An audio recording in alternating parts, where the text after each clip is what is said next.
Om Shanti. So what is goodness?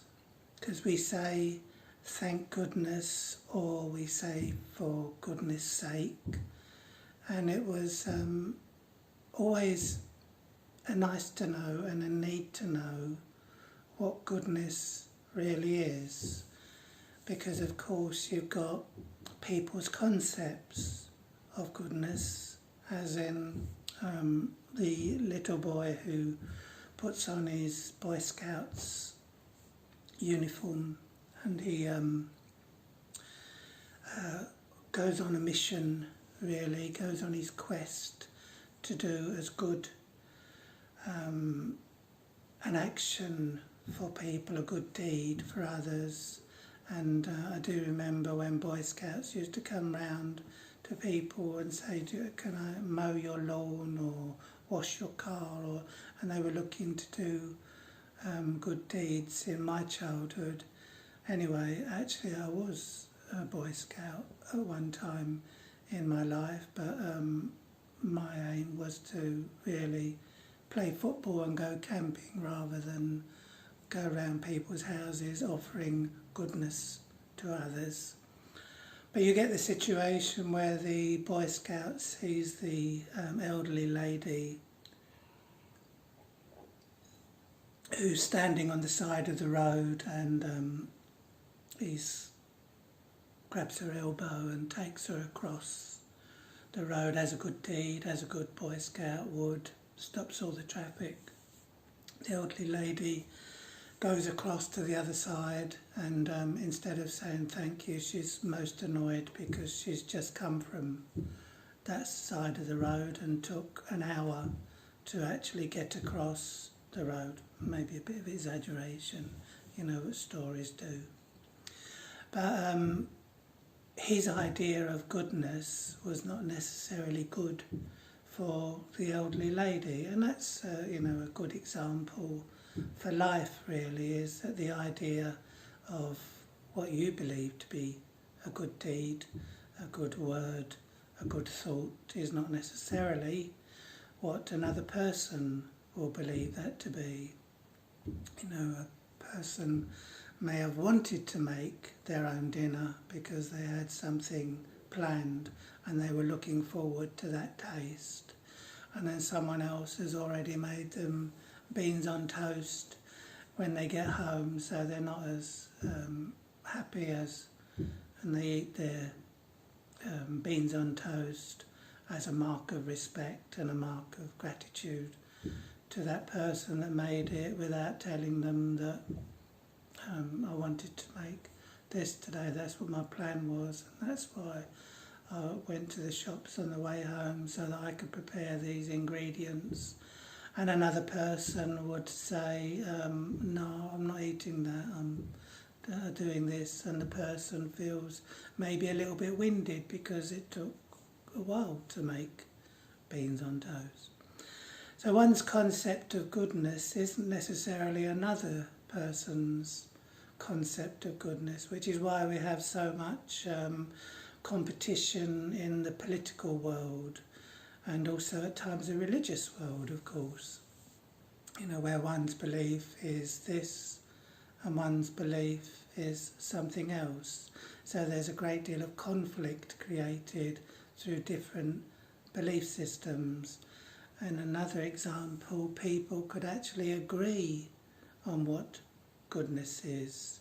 It doesn't necessarily make it good, because of course when something's good, then something else will be seen as bad, and that's where the criticism comes in, the competitiveness comes in, the comparisons come in.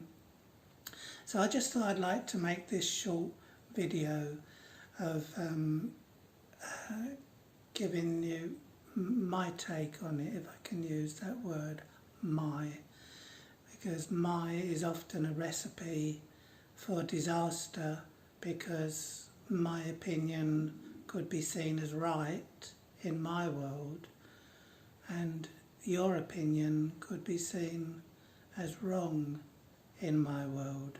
So we get this kind of caste system created, that you're good, but I'm better. Which was always the problem with someone that believes themselves to be educated and believes someone else to be uneducated, someone else to be qualified, and should be listened by those people who are not qualified. And maybe I might see them in my world of good and bad as disqualified from knowing anything, so will never be qualified in my eyes. Whenever there's the points system, whenever I score more points because I'm like this, and you score less points because you're like that, there's obviously going to be a lot of conflict. And when you even hear people speak of subjects, and there's this going throughout history of what this one said about goodness and that one said about goodness, they're only really pointers.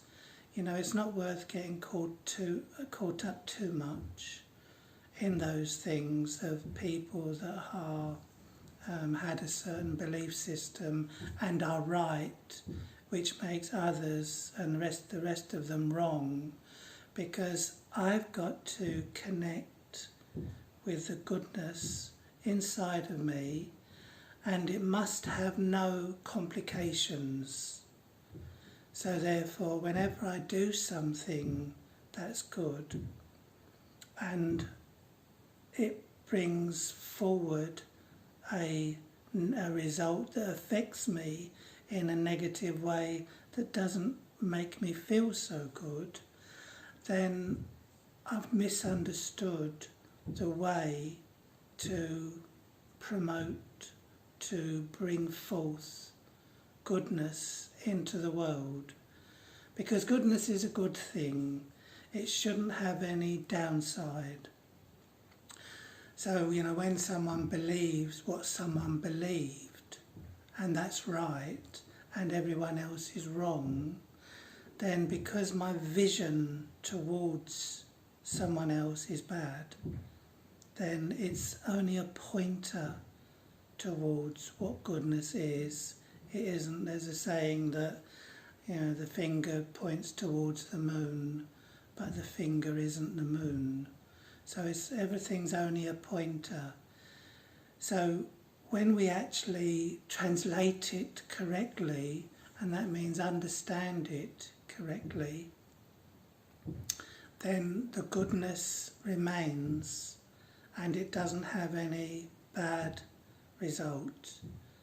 So the person that made the beans on toast, for example, they were the instrument to do goodness, to bring goodness. It was a good act with a good motive.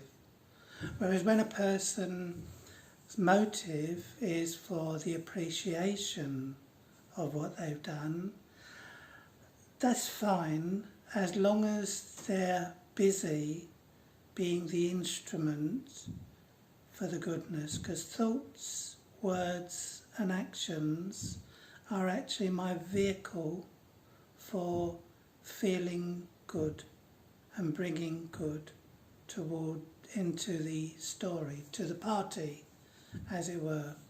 If I look for something else without understanding that I'm instrumental in bringing goodness, just like now, right now, I should be your brother, you're my family, I'm your brother, we're neutral, I don't know more than you, you don't know less than me, because that's all in the world of ego, in the world of I and my. So I'm just an instrument to put it out there, and I'm not checking how many likes there are, how many comments there are, who's watching, who should be watching, but I'm just sharing with my brothers and sisters. So the concept really is of being an instrument for goodness to be brought to the party, be brought into the story. Anything other than that would be called body consciousness or role consciousness, whereby I'm not the instrument, I'm the teller. I'm the one that created this. I'm the one that established this. I'm the one that knows this. I'm the one that's in that position talking to people that are in that position. Normally, people that are anywhere near the mark would know that that's quite gross, really, because for me to increase my points system, then I've reduced their point system and seen them in that light. It's actually being shared so that everyone else can go into that state of heightened state, connected to the source of goodness themselves. So humility works for goodness. It actually supports goodness because I'm willing to put everyone in front, because whatever goodness there is coming towards me is going to take me up with you, rather than me being up there and looking down on the lower consciousness and the ones who have more weaknesses than me. That was always another thing, wasn't it? The ego of spirituality, in the sense of when I remove these weaknesses and my position of power of the ego grows with me, I'll notice the ones that still have those weaknesses. And I've still got a long way to go, and always should feel that I've got a long way to go, because it's such a nice journey of letting go of the I, of doing good, being good, saying good, and being just the instrument to bring more goodness to the planet, because that's all we are, really. And that's all thoughts are. They're the vehicles to bring the feel-good factor into the equation. And it's a bit like the pyramid, really. Maybe the Egyptians were actually inspired to create these pyramids because of something that they were remembering, in the sense of, if I'm linking with one, then that goodness that I'm bringing to the party will affect others, and then they can link to. So I'm not actually getting my supply line from them. That would be the ego of I and my. I'm getting my power from one, bringing the goodness towards my family, taking it across, and then they link, so the pyramid, the triangle, is complete. And that's a triangle of power, of course, because in the world of goodness, I've got to be aware to share. Rhymes. I've got to be aware to share. So I'm actually bringing goodness, light, love, peace, joy, making you beans on toast, but without anything other than the good feeling that I got. So I did that for myself. I'm not looking for your reaction. I'm just sharing the love. And if you don't like it, then, and you say you don't like it, then I'm okay with that. We can put it aside. I might warm it up later and eat it myself for supper. And you can make what you actually intended for that night, planned for that night, went to the supermarket to get the ingredients for your delectable curry that you were going to make, and I kind of put a spanner in the works by making you beans on toast, but had no expectations for you to enjoy it, to like it, to appreciate it, because I'm getting my appreciation, my power from the source of goodness. So I hope that makes sense, because there's also the aspect of insecurity that the ego brings, in the sense of, if I make you a meal, which I did for myself, or for the sake of goodness, for goodness sake, and you say, who made this, like this, and I say, oh, don't you like it? That insecurity will be removed when I'm no longer thinking I'm doing good for that person, because that insecurity has come because we felt bolstered by the actions we did and how they regarded my actions of goodness, what I did, when I did it, how long I did it for, is all the illusion, because it's all connected with other people and seeking to be seen as good in your eyes. So if I've got the right vibration when I do things, then other people will pick up that feeling. So I'm not trying to show you anything, I'm just practicing being a good example, a good sample for goodness sake. So that's all I'm doing it for goodness sake. Om Shanti.